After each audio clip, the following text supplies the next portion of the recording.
Friends, the story begins by showing a forest where some people are cutting down trees. At this moment, they were clearing the southern part of the forest. Everything remains normal throughout the day, but as evening falls, one of their companions suddenly goes missing. The supervisor tries to contact the head of all of them, but there is no response from the other side. Meanwhile, the head goes alone into the forest, which turns out to be his biggest mistake, and after a while, a dangerous creature appears and attacks him, killing him on the spot.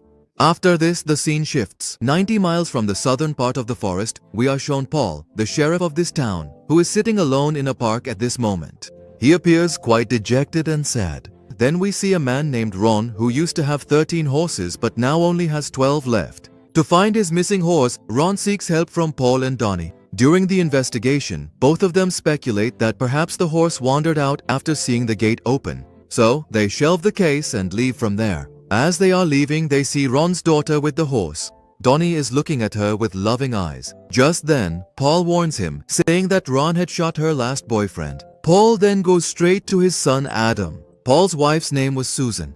For some reason, the two of them lived separately. Susan lived at her mother's house. Paul takes Adam to his home and then starts making dinner. Meanwhile, Adam asks Paul, "When will mom live with you?" To this, Paul replies sadly that it will still take time for both of us. While the two are talking, Paul senses that someone is in the house. When Paul goes to check, there's no one there. Seeing this, Paul relaxes, puts his son Adam to bed, and goes to sleep himself. The next morning, when Donnie comes to Paul's house, there are animal footprints outside. Seeing this, Paul also gets confused. When the two of them follow these footprints, they see that the tracks continue all along the road and lead into the forest. In the forest, Paul and Donnie also notice some strange markings. Paul inquires about this with the forest department, and the people there tell him that they neither know anything about this animal nor have they heard anything related to it. These footprints become a mystery, causing the townspeople to grow fearful. Paul tries very hard to gather information about this animal, but he finds nothing, and in the end he calms the townspeople by telling them that it was just a prank. After this, we see Paul talking with the church's father. The father tells him that his dog has suddenly gone missing, so he asks Paul to file a missing report. On the other hand, we see Donnie, who is currently in Paul's cabin. He takes out a child's photo from Paul's drawer and starts looking at it intently. After this, when Paul goes to the store to buy some things, a girl named Clara also asks him about the animal that came to town, and just then, a boy named Jim interrupts. He says that his grandfather told him there is something terrifying in that forest that could be dangerous for us. But Paul doesn't believe a word of it.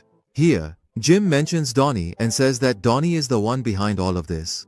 Hearing this, Paul scolds Jim harshly and storms out in anger.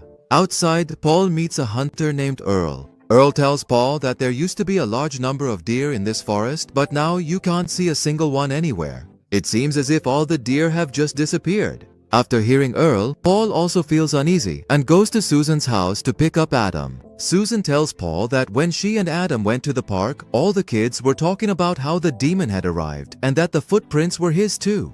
This has really scared Adam a lot. From their conversation, we also learned that the two of them separated 6 months ago, and the reason for it was quite significant. After talking, Susan sends Adam with Paul, and while they're on the way, a strange and dangerous-looking animal suddenly appears in front of their car and, upon seeing them, quickly runs off into the forest. Paul decides to get out of the car to see the animal and, for safety, orders Adam to stay inside the car. When Paul goes into the forest, he spots Ron's horse's neckband there. Other than that, there's nothing else to be seen anywhere around. So, Paul heads back towards his car. But when he looks in the car, Adam isn't there. Seeing this, Paul is shocked. He calls out to Adam several times, but there's no response. Just then, he notices his horse, and when he goes home to check, Adam is inside. Seeing Adam, Paul breathes a sigh of relief and hugs him. On the other hand, we see Donnie, who has come to Earl's bar. Earl serves Donnie a drink, and then the two start talking. Earl tells Donnie a story related to the forest, which his grandmother had told him. Earl says that spirits reside in that forest and also reveals about a boy who suddenly disappeared some time ago. When they searched for him in the forest, he was found hanging 30 feet up in a tree. Earl's words instill fear in Donnie's mind, and he becomes extremely anxious. The next day, Paul and Susan go together to Adam's school and have a meeting with his principal. The principal complains about Adam because he used an inappropriate word. She also mentions that whenever Adam talks about his brother, it seems as if he is still alive, even though Adam's brother passed away some time ago. This leads to an argument between Susan and the principal. After that, Susan and Paul leave from there. As Paul is passing by, he sees his son's grave, which makes him a bit emotional. Then, on the other side, he spots Johnny standing there, who, upon seeing Paul, comes over to him.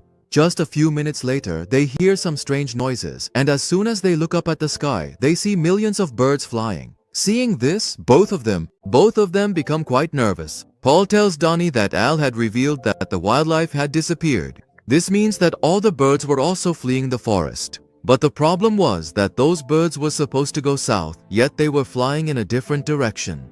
Hearing all this, Donnie tells Paul about his conversation with Al, and when he reveals the dead body of the boy found in the forest, Paul dismisses it as just a murder case. After this, the scene shifts to Donnie and Susan. Donnie had fixed Susan's car, and during their conversation, Donnie tells her the story of how he became a police officer. Here, Susan also shares something about Paul's past, saying that when she went home with Adam, Paul was with Adam's brother, that is, his other son. But meanwhile, Adam's brother reached the swimming pool and accidentally drowned, which led to his death.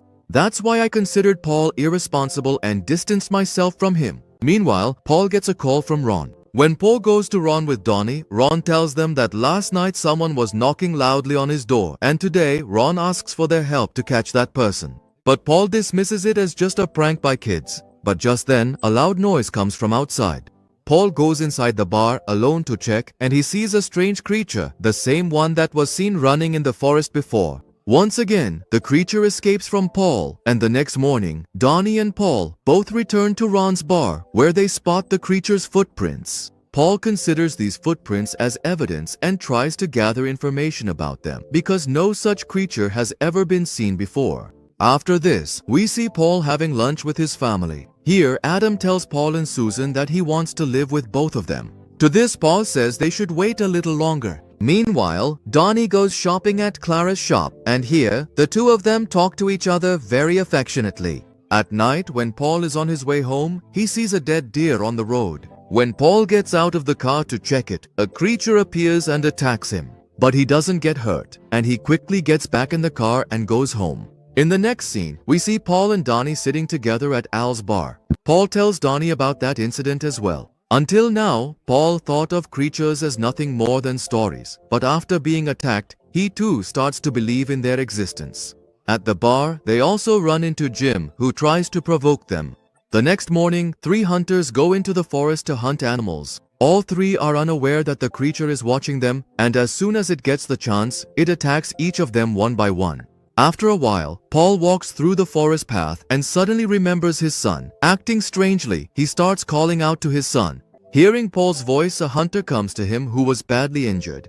Paul takes him away from there to help him and then starts questioning him. This hunter who also happened, he tells everything. Hearing this, Paul now realizes that the jungle is very dangerous, and whatever creature is in that jungle is extremely cunning and dangerous. Just then, Al calls Paul and tells him to come to the jungle quickly. When Paul goes into the jungle, he sees the bodies of those 2 hunters hanging from a tree.